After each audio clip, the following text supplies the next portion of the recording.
அனைவருக்கும் வணக்கம். இன்றைக்கி நம்ம அந்த வீடியோவில் சபரிமலை ஐயப்பன் கோவிலில் மகர ஜோதியில் ஐயப்பன் காட்சி தருவதற்கான காரணம் என்ன, சபரிமலை ஐயப்பன் பற்றிய பல சுவாரஸ்யமான தகவலை பற்றி தான் தெரிஞ்சுக்க போகிறோம். வீடியோ ரொம்பவே பயனுள்ளதாக இருக்கும். அதனால் வீடியோவை கடைசி வரைக்கும் ஸ்கிப் பண்ணாமல் பாருங்கள். நம்ம சேனலை நீங்கள் இன்னும் சப்ஸ்கிரைப் பண்ணலைன்னா மறக்காமல் சப்ஸ்கிரைப் பண்ணிவிடுங்க. வாங்க வீடியோக்குள்ளே போகலாம். சபரிமலை ஐயப்பன் கோவிலில் மகர ஜோதி தரிசனம் புதன்கிழமையான இன்று நடைபெற்றது. அது மட்டும் இல்லாமல் ஜோதி வடிவில் ஐயப்பன் பக்தர்களுக்கு காட்சி கொடுத்திருக்காரு. ஐயப்ப பக்தர்களுக்கு ஆன்மீக ரீதியில் மிக விசேஷமானதாக இருக்கும். இந்த புனித விழாக்கான ஆயிரக்கணக்கான பக்தர்கள் சபரிமலைக்கு வருவாங்க அப்படின்னும் சொல்லப்படுது.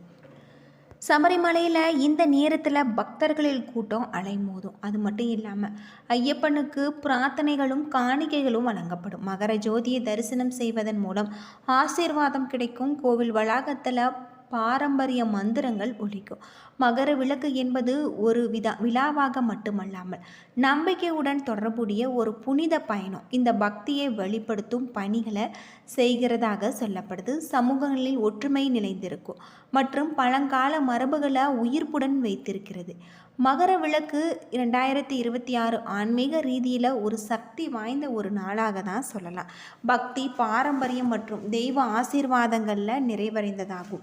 இதன் ஆழமான முக்கியத்துடன் இந்த விழா உலகம் முழுவதுமே உள்ள லட்சக்கணக்கான ஐயப்ப பக்தர்களிடையே நம்பிக்கை மற்றும் பக்தியே கொண்டு வரக்கூடிய ஒன்றாக இருக்குது அப்படின்னு சொல்லப்படுது.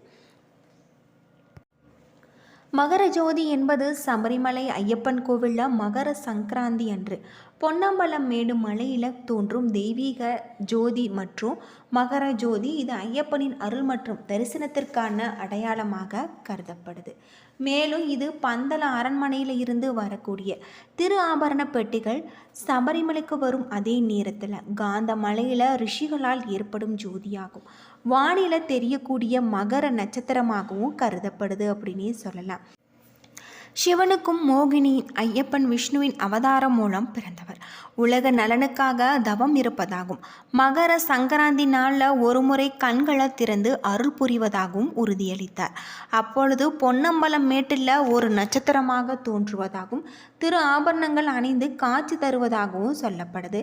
பந்தல அரண்மனையின் ராஜா ஐயப்பன் வளர்த்து வந்தார். அவர், நான் ராஜாவாக இருக்க எனக்கு மனம் இல்லை, நான் மலை மேல் சென்று தவம் புரிய போவதாக கூறிவிட்டு சபரிமலையில் சென்று தவம் புரிவதாக அமர்ந்து விட்டார். பிறகு வளர்த்த பாசத்தால் பந்தல அரண்மனை ராஜா ஐயப்பனை வருடத்திற்கு ஒரு முறை பார்ப்பார் என்றும் பெரிய அரண்மனையில் தங்க ஆபரணங்களை எடுத்து வந்து ஐயப்பனுக்கு அணிவித்து வழிபட்டு செல்வாங்க. இதனை காலம் காலமாக கடைபிடித்து வருகின்றாங்க கேரள மக்கள். இதனாலேயே பந்தல் அரண்மனையில் இருந்து வரக்கூடிய வைரம் பதித்த கிரீடம், தங்க நகைகள் அடங்கிய திரு ஆபரண பெட்டிகள் மகர ஜோதி நாளில் ஐயப்பனுக்கு கொண்டு வர வைக்கப்படும்.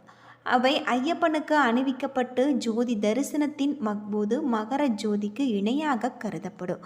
இவருக்கு ஆபரணங்கள் இருந்துமே தீபம் காட்டும் பொழுது பொன்னம்பலம் மேட்டில் மகர ஜோதி தெரியும் என்றும் 3 முறை ஜோதி விட்டு விட்டு எரியும் என்று சொல்லப்படுது. சபரிமலை ஐயப்பன பக்தர்கள் எந்த அளவிற்கு காண்பதற்கு தவம் இருக்கிறார்களோ அதே போல மகர ஜோதியும் காண்பதற்கு பக்தர்கள் கோடிக்கணக்கில் இருக்காங்க. ஏனென்றால் மகர ஜோதி என்பது ஐயப்பனின் நேரில் காட்சியளிப்பது போல இருக்கும் என்று சொல்லப்படுது.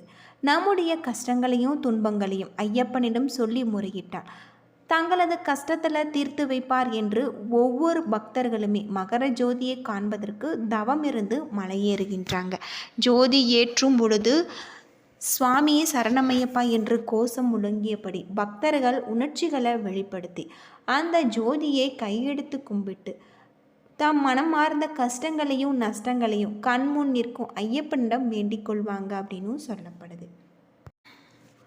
கேரள மாநிலத்தில் மேற்கு தொடர்ச்சி மலை தொகுப்புகளில் அமைஞ்சிருக்கு தான் சபரிமலை ஐயப்பன் கோவில்.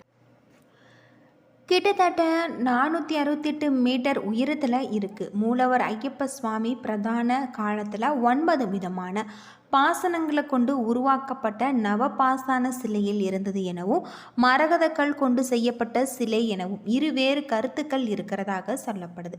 கேரள மாநிலத்தில் மேற்கு தொடர்ச்சி தொகுப்புகளில் அமைஞ்சிருக்கக்கூடிய இந்த கோவிலுக்கு பக்தர்கள் அதிக அளவில் வருவதாக சொல்லப்படுது. சிவன் விஷ்ணுவிடமிருந்து வெளிப்பட்ட ஜோதியில இருந்து ஆனந்தமயமாக தோன்றிய குழந்தை கழுத்தில் மணியுடன் பம்பா நதி கரையில் உதித்தது. அப்பொழுது காட்டுக்கு வேட்டைக்கு வந்த பந்தல மன்னன் குழந்தை இல்லாத தனக்கு கிடைத்த வரமாக நினைத்து குழந்தையை எடுத்து சென்று வளர்த்திருக்காங்க. கழுத்தில் மணியுடன் பிறந்த குழந்தை என்பதால் மணிகண்டன் என பெயர் சூட்டி வளர்த்திருக்காங்க. பகவான் வருகையின் பலமாக பந்தல ராஜாவின் மனைவின் கருவுற்று ஆண் குழந்தை பெற்றெடுத்தாங்க. பந்தல மன்னன் மணிகண்டனுக்கு முடிசூட நினைத்தார். இதனால் மணிகண்டனை ஒழித்து கட்ட எண்ணிய ராணியும் அமைச்சரும் பலவித சதி வேலைகளை செஞ்சுருக்காங்க. ராணிக்கு ஏற்பட்ட நோயை போக்க புலிப்பால் கொண்டு வர வேண்டும் என மணிகண்டனை காட்டுக்கு அனுப்பியிருக்காங்க. மணிகண்டனின் வரவிற்கு காத்திருந்த தேவர்கள் அவரிடம் முறையிட்டிருக்காங்க. மணிகண்டனும் மகிஷியை வதம் செய்து தேவர்களை காப்பாற்றினார். சாபத்தால் அரக்கியாக இருந்த மகிஷி அழகிய பெண்ணாக மாறி மணிகண்டனை திருமணம் செய்து கொள்ள விரும்பினார். இதனால் தன் பிரம்மச்சரியத்தை கடைபிடிப்பதாக கூறிய மணிகண்டன் சபரிமலையில் தனக்கு அமைய கோவில் அருகிலேயே மாளிகைபுரத்துக்கு அம்மனாக வீற்றிருந்து அருள் புரிஞ்சிருக்கார். தேவர்கள் புலியாக மாறி புலிமேல் வந்து பவனி வந்த மணிகண்டன் ராணியும் அமைச்சரும் மன்னிப்பு கேட்டிருக்காங்க. பந்தல மன்னனாக மறுத்த மணிகண்டன் சுவாமி ஐயப்பனாக 18 படிகள் அமைத்து தவ கோலத்தில் காட்சி செய்ய துவங்கியிருக்காரு. ஐயப்ப பக்தர்கள் காவி, கருப்பு மற்றும் நீல நிற உடை அணிபவர்கள். சபரிமலை செல்ல நினைப்பவர்கள் துளசி மாலை மற்றும் ருத்ராட்ச மாலையை குருசாமி கையால் அணிவாங்க. இந்த மாலை 54, 108 என்ற கணக்கில் அமைந்திருக்க வேண்டும். 41 நாட்கள் கடுமையாக விரதம் இருந்து இருமுடி கட்டி மலைக்கு செல்வாங்க. சபரிமலை யாத்திரையில் முக்கியமானது இருமுடி கட்டுவது. ஐயப்ப பக்தர்கள் சுவாமிக்கு செலுத்துவதற்காக எடுத்து செல்லும் பச்சரிசி, நெய், தேங்காய் போன்றவற்றை ஒரு முடியாகும். வழியில் தங்களுக்கான உணவை மற்றொரு முடியாகவும் கட்டி எடுத்து செல்வாங்க. இதனை பாவம் ஒரு முடி, புண்ணியம் ஒரு முடி என்று சொல்வாங்க. சிவனின் அம்சமான தேங்காயில் மகாவிஷ்ணுவின் அம்சமான நெய்யை நிரப்பி ஒரு முடியில் வைத்து பாவ புண்ணியங்களை சுமந்து சென்று இறைவனிடம் ஒப்படைக்க வேண்டும் என்பதே இதன் பொருள். ஐயப்ப கோவிலில் 18 படிகளுக்கு மேல் தத்துவமசி என்ற மகா வாக்கியம் எழுதப்பட்டிருக்கும். தத்துவமசி என பிரித்து படிக்க வேண்டும். நீ எதை தேடி வந்தாயோ அதை உன்னிடமே உள்ளது என்பதுதான் பொருள். ஐயப்பன் என்ற சொல்லுக்கு நான் உனக்குள் இருக்கிறேன் என்பது பொருள். இத்தனை ஆன்மாவோடு கலந்துள்ள இறைவனை உணர்த்தி இறைநிலைக்கு மனிதன் உயர வேண்டும் என்ற மகா தத்துவத்தை உணர்த்துவதுதான் சபரிமலை ஐயப்ப விரதம் மற்றும் வழிபாட்டின் முக்கிய அம்சமாக இருக்கு.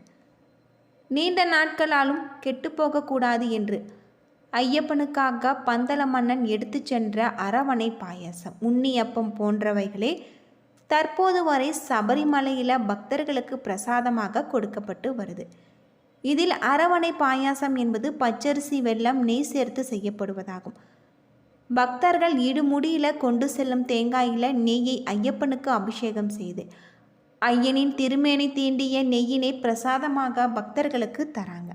இந்த நெய்யானது ஒரு ஆண்டானாலும் கூட அதே நறுமணம் மாறாமல் கெட்டு போகாமல் இருக்கும். இது நெய்யினை ஒரு மண்டல சாப்பிட்டால் தீராத நோய்கள் எல்லாம் தீரும் என்பது நம்பிக்கையாக இருக்குது. என்ன நண்பர்களே, இந்த வீடியோ உங்களுக்கு பயனுள்ள ஒரு தகவலை தந்திருக்கும்னு நினைக்கிறேன். வீடியோ பிடிச்சிருந்தா லைக் பண்ணுங்கள், ஷேர் பண்ணுங்கள், கமெண்ட் பண்ணுங்கள். இது போல் தகவலை தெரிஞ்சுக்க நம்ம சேனலை மறக்காமல் சப்ஸ்கிரைப் பண்ணிவிடுங்க. நன்றி நண்பர்களே.